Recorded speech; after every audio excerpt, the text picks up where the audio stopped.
homemade milk gravy. We got all that bacon grease in there, y'all. That's the good stuff. That's what you want. Now we're gonna add a 1/4 cup of flour in there, and we're gonna start making that roux. Woo! Look at that. You want all that.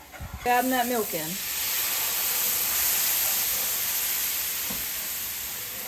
This is gonna be a beautiful milk gravy.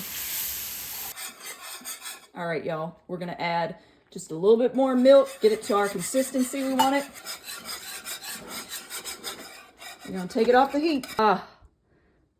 Homemade milk gravy, y'all. Get you some good biscuits to put it on the top. This is awesome breakfast food. This is Southern breakfast. Now for the taste test.